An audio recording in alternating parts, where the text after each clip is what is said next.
minute, like how the fuck you do that?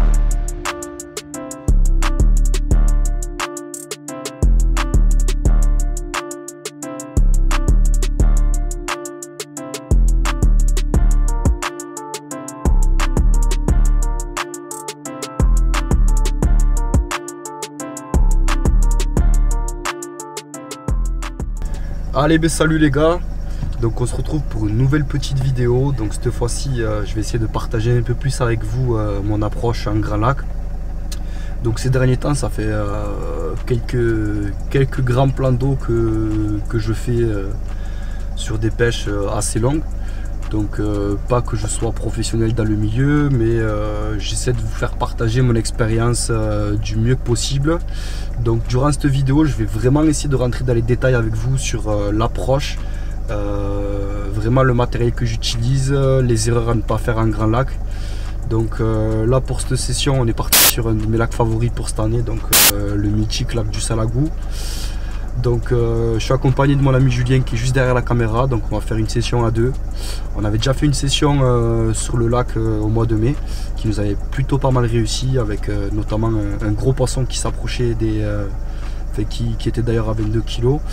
Donc là on va essayer aussi de prendre du poisson. On part sur un secteur qu'on ne connaît pas, donc on aime bien découvrir, c'est pas notre style d'aller sur des secteurs qu'on connaît déjà.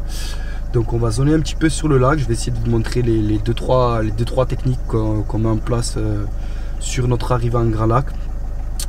Donc tout d'abord on essaie de regarder sur Maps ce qui a l'air bon ou pas à pêcher, pour éviter de perdre du temps une fois sur le bateau, pour éviter d'user trop de batterie. Ça c'est les premiers critères je pense à prendre en compte sur des plans d'eau assez grands. Et ensuite voilà, de prendre le sens du vent aussi sur toute la semaine, parce que ça rentre énormément en jeu sur les grands lacs, notamment sur le Salagou. Donc ce qu'on fait, c'est qu'en fait on regarde la météo, on regarde le vent à notre arrivée dans le sens qui souffle, et on regarde la météo de la semaine, on regarde comment ça va souffler toute la semaine, et par rapport à ça on choisit le secteur également. Donc voilà, là on est déjà sur le lac, on ne sait pas où on va se mettre, donc on va aller se mettre à une mise à l'eau, essayer de regarder un petit peu, et puis au fil de la session on essaiera de vous montrer les 2-3 erreurs à pas commettre, et comment essayer de se faire plaisir pour essayer de prendre du poisson sur ce type de lieu. Allez, c'est parti.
Donc on est arrivé donc hier soir. Je vous explique en quelques mots comment ça s'est passé notre arrivée sur le lac.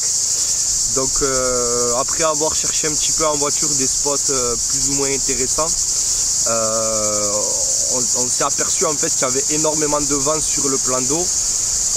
Donc c'est pas énorme, hein, c'est des rafales à 40-50 km/h. Sur certains plans d'eau ça peut paraître minime, sauf que comme un lac sur le Salagou, de suite avec le grand espace, de suite ça fait des vagues assez conséquentes. Donc ce qu'on a fait en fait, c'est qu'on est resté patient. On a attendu gentiment que le vent se calme. On avait vu qu'il allait tomber à 20 km/h vers 19-20 heures. Donc on a sorti tout le matériel, on a commencé à faire des montages, tout ça. Et dès qu'il s'est calmé, on a mis les watts, on est parti sur un poste qu'on avait repéré à pied. Voilà. Maintenant on va partir à deux poser une canne avec Julien. parce que c'est des conditions, là il y a 20 km/h de vent sur le lac, mais déjà tout seul avec un moteur se stabiliser c'est compliqué. On a la chance d'être deux, donc il y en a un qui va ramer, qui va stabiliser au-dessus de l'endroit propice. Par rapport à ça, comme je vous dis, on va placer un repère, on va mettre notre amorçage et on est parti pour placer 7 cannes à 2. Donc là ça va nous prendre une bonne partie de la journée. Quand les cannes seront posées, on attendra et on avisera la pêche et on vous tient au courant au fil de la semaine.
Doucement, mets-toi en 4, mets-toi en 4.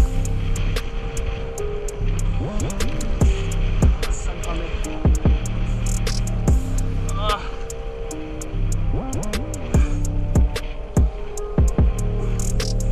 Vas-y, à 5. Quand t'arrives. Non, mais les vagues. Ouais, c'est bon. Laisse par là.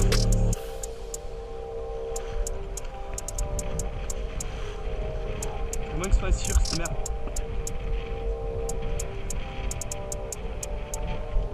Prépare-toi en gros. Prépare-toi en gros.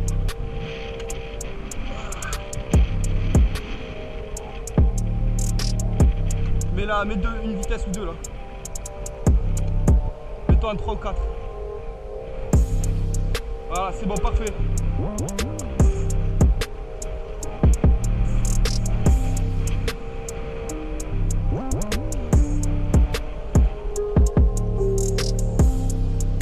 C'est un glane, putain, je le sentais, c'est pas... Je le savais.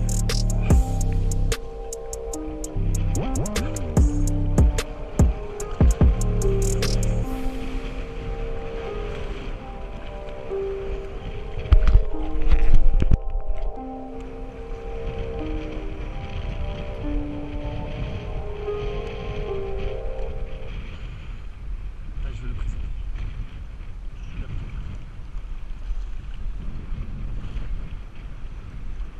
C'est bon.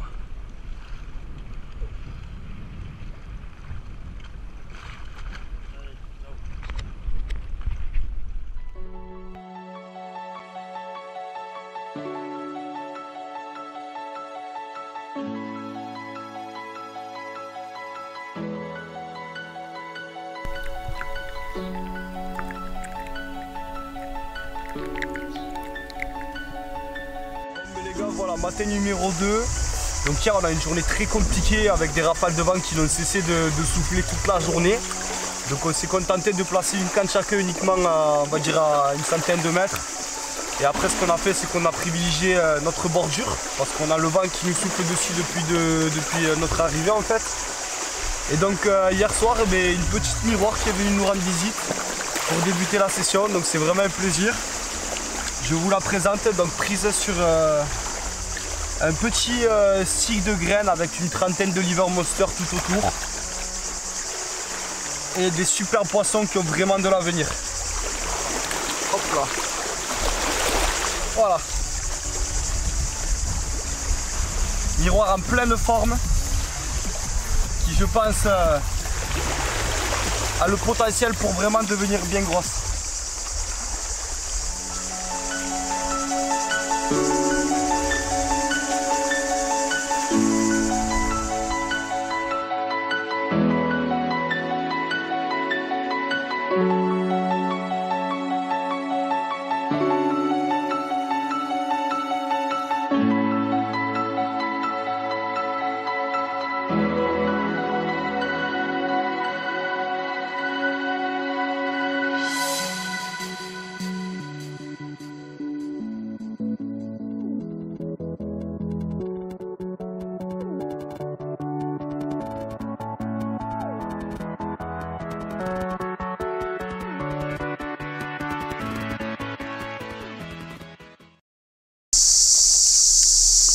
Bon les gars, donc 3 jours, on fait le bilan à ce milieu de session, parce qu'on arrive à la moitié là. Je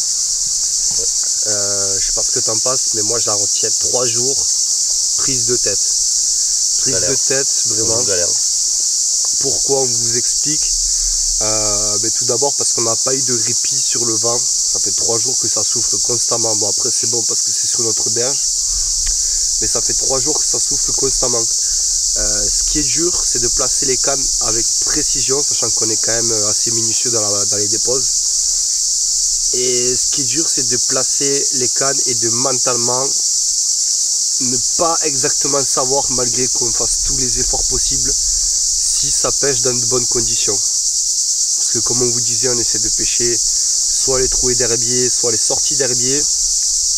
Et il est vrai que à quelques mètres près, avec une rafale, même tu l'as vu, on arrive sur les repères, on prend 10 mètres d'écart. Donc là aujourd'hui on a trouvé une très bonne technique, on avait acheté un masque de plongée avant de partir.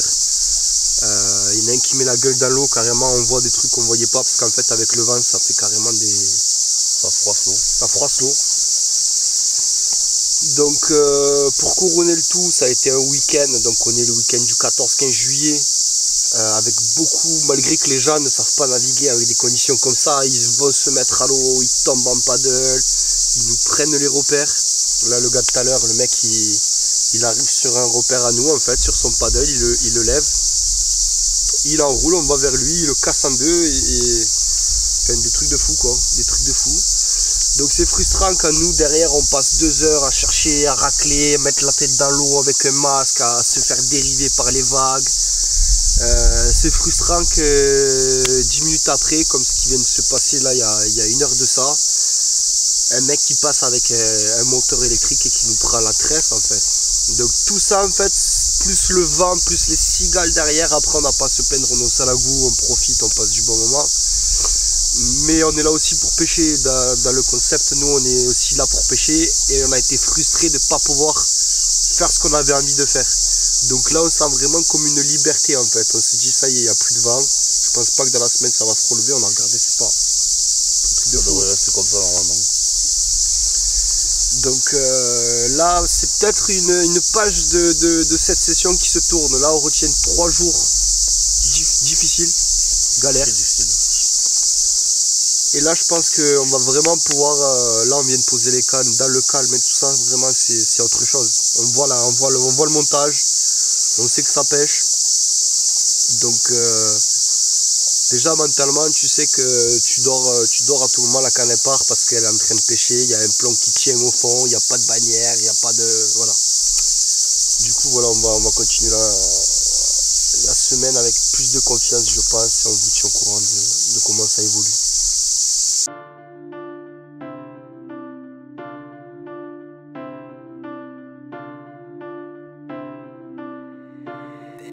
man, like, how the fuck you do that?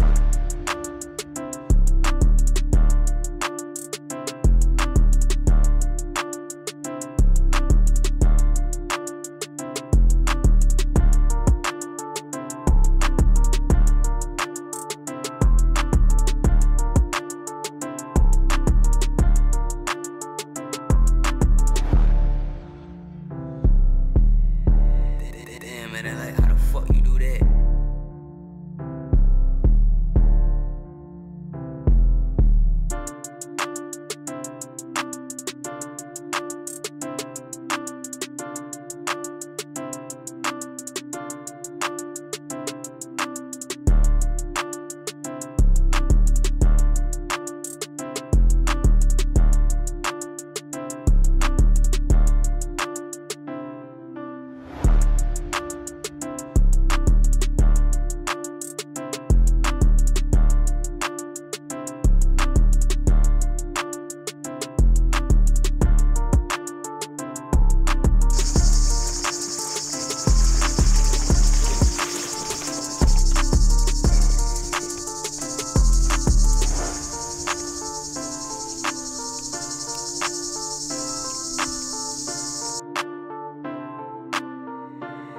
Damn, man, like, how the fuck you do that?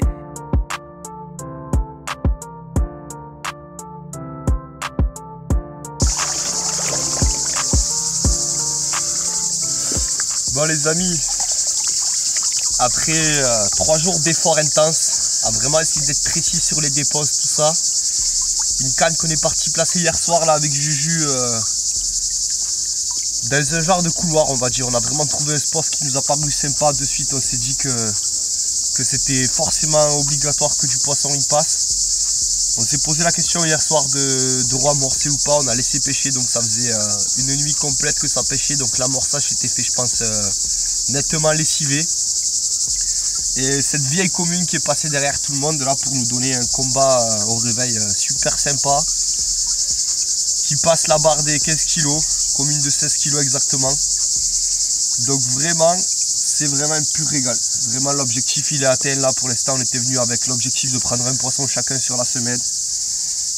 Et ce genre de poisson qui fait vraiment plaisir. Vraiment ça tue. Ça tue, ça tue.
la vie, il y a des choses qui se passent.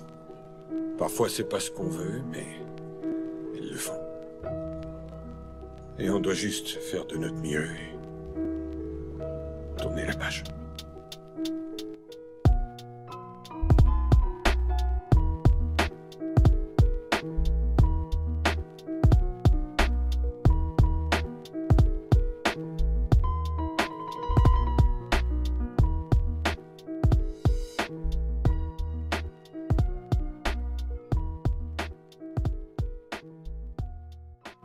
Là on est à une trentaine de mètres du bord à peu près. On a des gros joncs, des herbiers, un peu d'herbe mâchée un peu partout. Et ça fait vraiment une autoroute à poissons en fait. On a un arrondi visuellement en se mettant debout sur le bateau et en confirmant avec le masque qu'on arrive à le voir. Donc moi ce que je vais faire c'est que je vais vraiment amorcer large partout dans la trouée, dans le passage, pour intéresser les poissons. Et je vais poser mon montage directement avec le masque à vue. Voilà.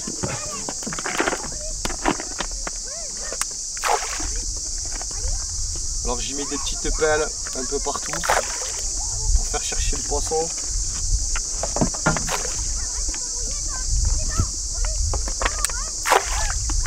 Et aussi ça va permettre de venir revoir si l'amorçage a été mangé ou pas. On peut voir déjà les gardons qui rentrent.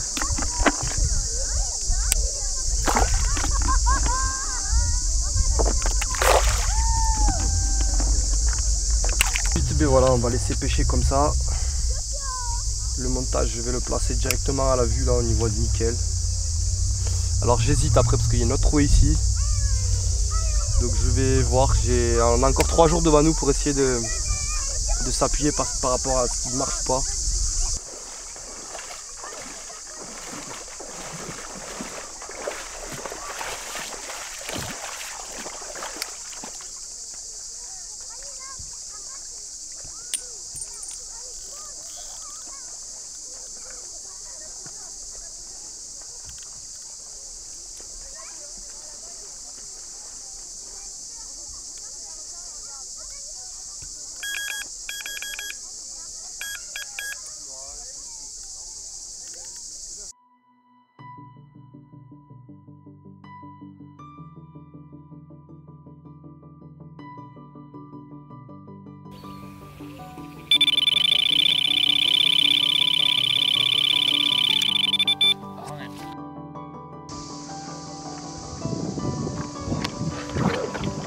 Il y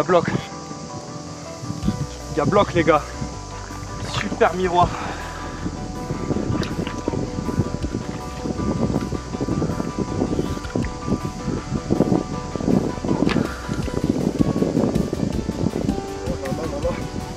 Essaye de pas trop bouger gros parce que j'ai peur de tomber en arrière.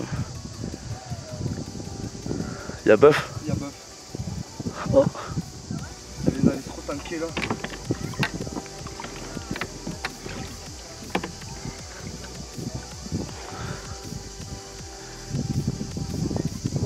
Très dense. Très dense, le poids du fiche qui est énorme.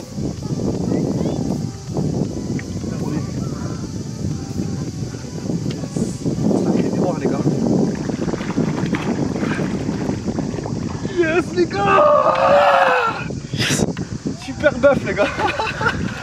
Oh c'était miroir. Ça passe les 15 les gars. Ça passe les 15. Les efforts qui payent. Oh là là là là là là là là.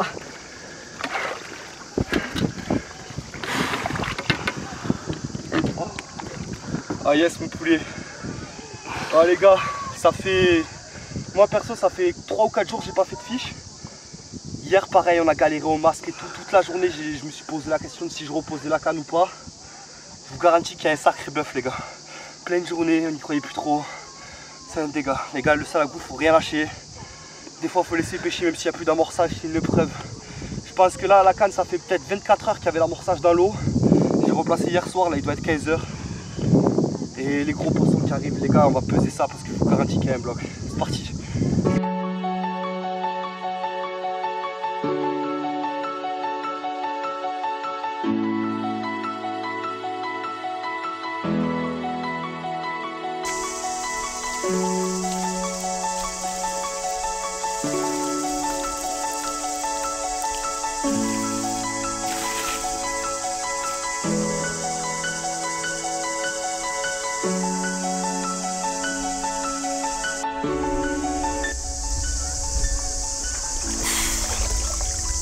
Voilà les gars, ce poisson d'anthologie qui vient récompenser tous les efforts qu'on met en place avec Juju. Pur régal, pur régal. Troisième fiche de la session en 4 jours. Voilà, vous voyez, un grand lac, hein, c'est peu de poissons. Mais là, on a la chance de toucher les mémères du lac, on va dire. Ce poisson qui frôle la barre des 20 kg. Celle-ci prise à la Tiger avec une petite pop-up à l'ail. Amorçage à la Liver Monster de la gamme Atelier MP. Et voilà, plaisir les gars, vraiment.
Allez, donc il nous reste 2 soirs. Donc là on est sur un repère qui a payé au tout début de la session. Vendredi on a fait un poisson dessus. Il faut savoir que vendredi on avait énormément de vent qui frappait sur notre berge. Donc là je vais juste vous donner une petite astuce que moi j'utilise personnellement pour pratiquer mes déposes. Bon là ça va pour le moment, il n'y a pas de. Ça fait 2 jours qu'on n'a pas de vent. Mais moi en fait ce que je fais c'est que déjà sur ce genre de substrat, donc on regarde au masque. Et ensuite, quand il y a du vent, en fait, qu'on est bien poussé, dès que vous trouvez une trouée, jetez votre repère. Comme ça, après, même si vous dérivez, vous arrivez sur le repère. Enfin, vous pouvez vous diriger et ne pas trop dériver en gardant pour repère, justement, votre repère. Enfin, donc là, je m'assure que ça soit bien dur. On l'avait pêché tout à l'heure, donc normalement, il n'y a pas de souci. Je me lève aussi parce que c'est un peu mieux pour voir la trouée. Hop, là je suis à peu près dans 2,60 m, 2,80 m de fond, même pas. Voilà. Et une fois que j'ai posé ma pop-up, après j'amorce. Voilà, toujours pareil. Là où on a joué stratégie avec Juju, c'est que là ça fait 2 jours qu'on amorce vraiment gros sur les spots. Et là ce soir on va amorcer plus léger parce qu'on part du principe, et ça a marché d'ailleurs, on trouve deux gros fiches aujourd'hui, que les poissons rentrent et quand il reste très peu d'amorces, sûrement les grosses ou les carpes viennent visiter, sont moins méfiantes. Voilà. Donc là je vais amorcer et puis après on retourne à la berge et la nuit va pas tarder à tomber les gars.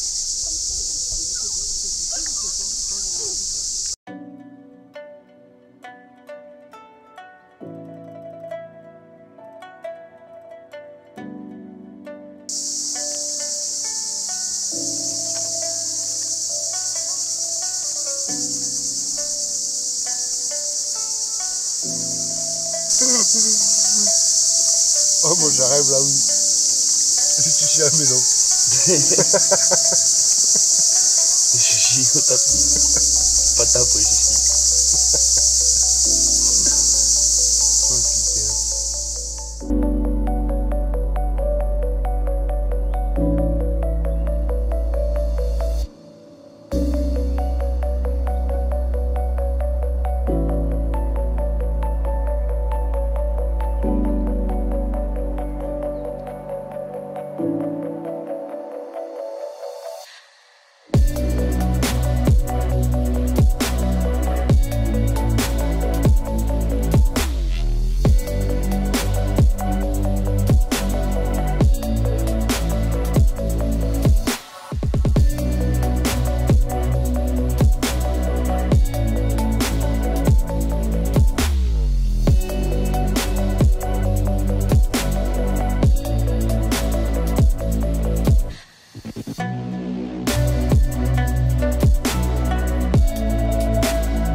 Alors voilà cette semaine de pêche au salagou qui touche à sa fin.